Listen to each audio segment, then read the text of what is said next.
And so then I'll move on to our second project. This is a rural TA project. It's called Hawaii Koloa Village 2.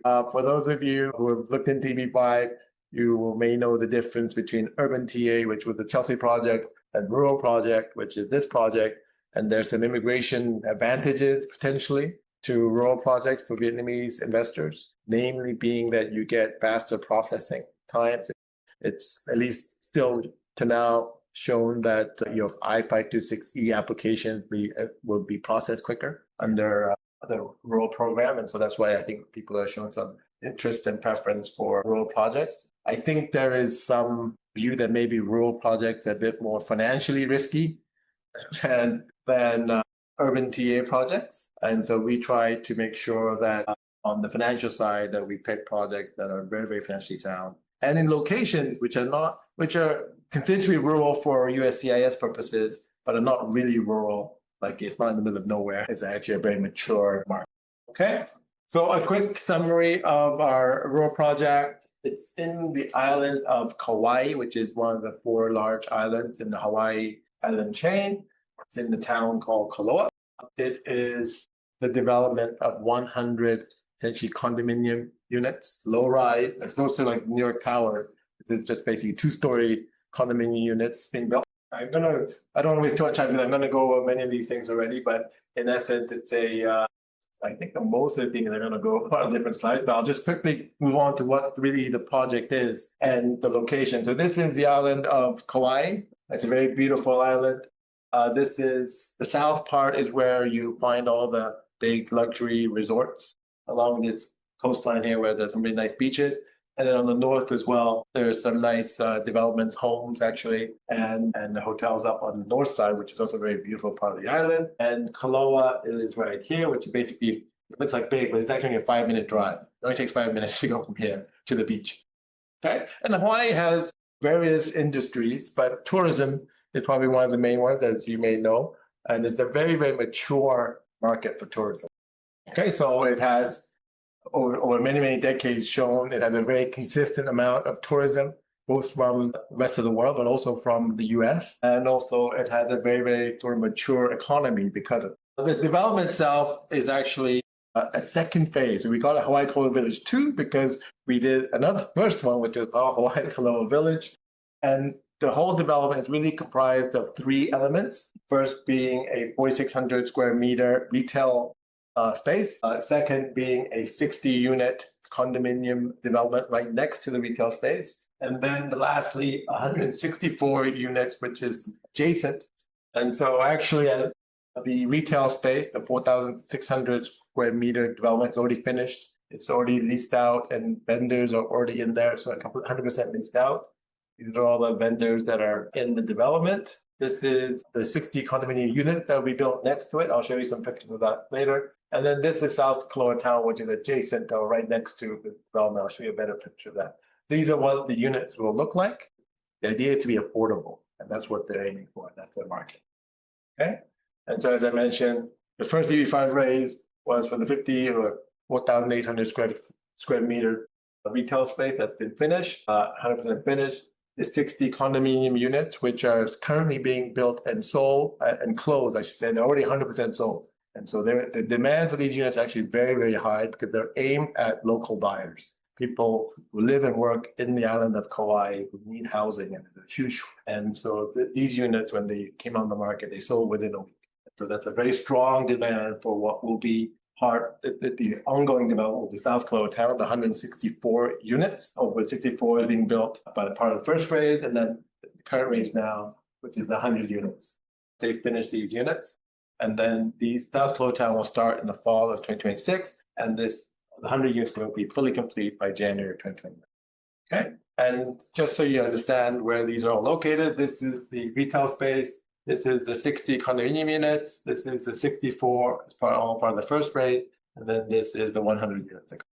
And as I mentioned, these are really affordable units being built for locals, and so the pricing of the units are really, really reasonable for the island of Kauai and Hawaii generally. So these 60 units were priced at between, basically they're 1 and 2 bedrooms, so priced at between $600,000 and around $900,000.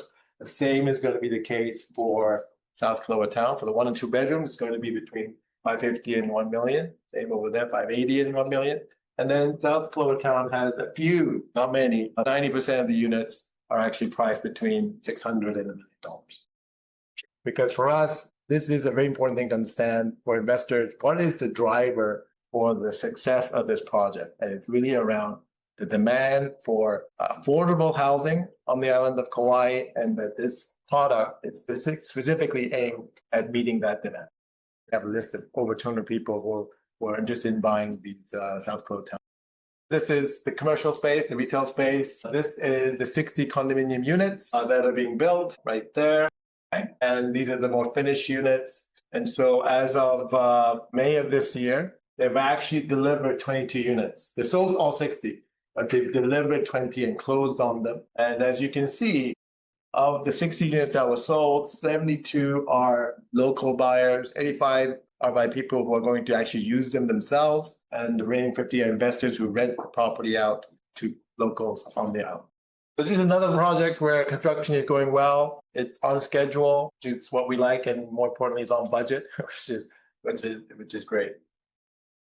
Okay, and so if you actually go on southkoloatown.com, there's a website. It has more information about the actual development, not the EB-5 side, but the actual project development. And then there's some actual videos of people who speak to the project and what they like about it, why there's a need for it. These are all locals on the island of Kauai.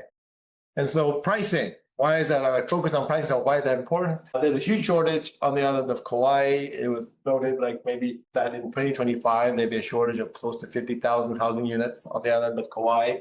These aren't like, we're not talking about like luxury houses for people who buy second, third home. These are for people who live and work there. And so why the pricing between 600 and $1 million? Why is that so important? Because when you price at that point, they get buyers who are locals who need financial support in buying these units, have access to US government programs that allow them to get loans at cheaper rates with lower down payment. And this is the right price point, which is between 600 and $1 million. So a quick review of the capital stack. The total project cost for the 100 units that they're going to build is close to $80 million, 79.366, of which 42% is going to be coming from EB-5. We're going to raise $33.6 million of $85. The remainder is going to come from the developer equity, the land and cash that they're going to put into the project to start the development, as well as sales proceeds from the condominium unit that they sell. And so money gets sold, it gets put back into the project to complete the 100 units. It is a 3+1 investment cycle. So the loan is for 3 years with an option for the developer to extend to 4 years maximum. And like Chelsea project, it starts all at the same time. So we expect to advance funds in October of this year. And so it's 2026. So maximum will be October of 2030. Okay.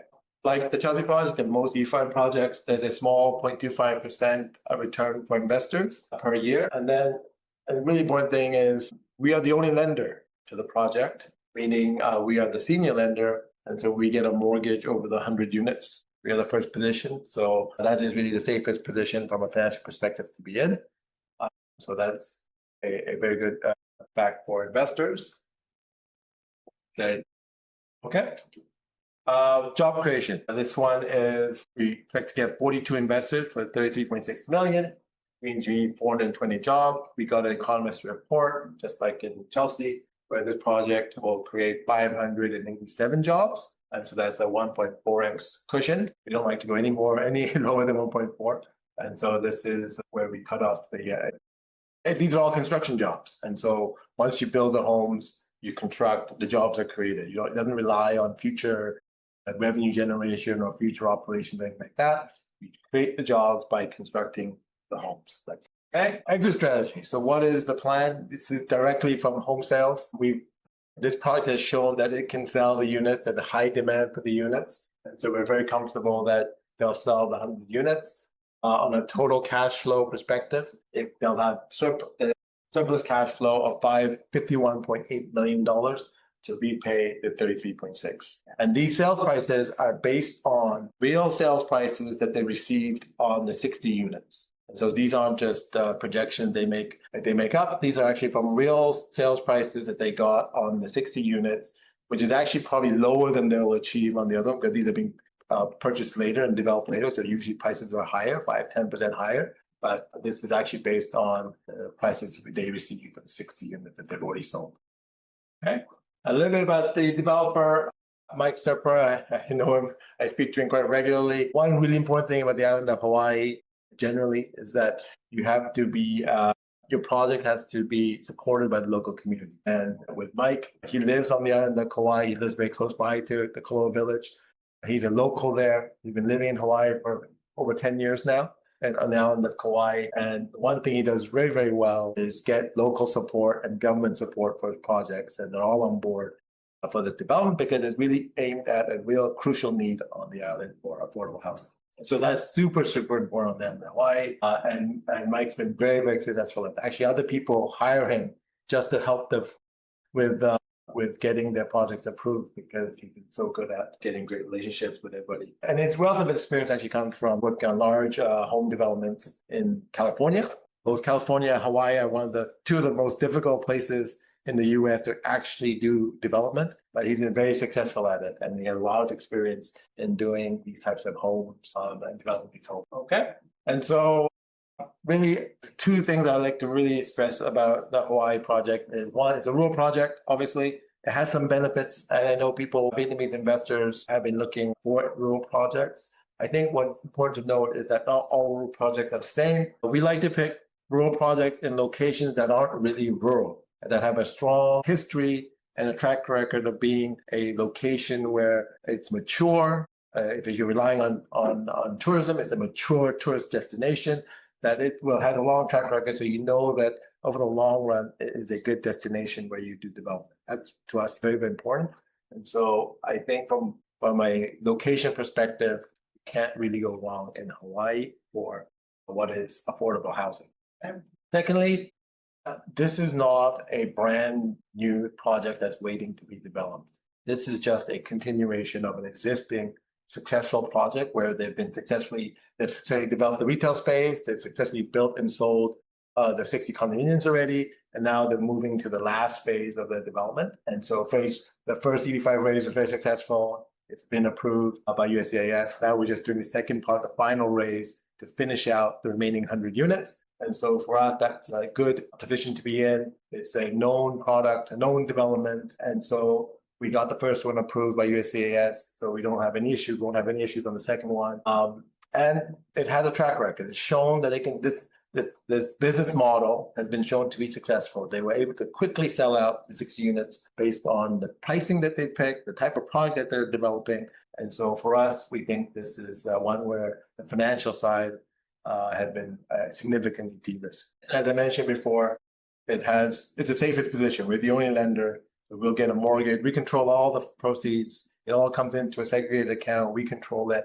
And so from a financial perspective, it's a very, very safe model. And then lastly, it's a relatively short loan period for an EB-5 project, 3+1. I know it says 3+1, but if everything goes according to plan, it will actually be less than 3. I know that the developer has plans on returning the money after 3 years. It's only in the event that maybe construction or sales are slow, or construction is slow, whatever may have a +1. But reality, it's actually going to be closer if everything goes according. Okay, so that is the end of the presentation. Thank you for your time. If you have any questions, I'll be happy to take them.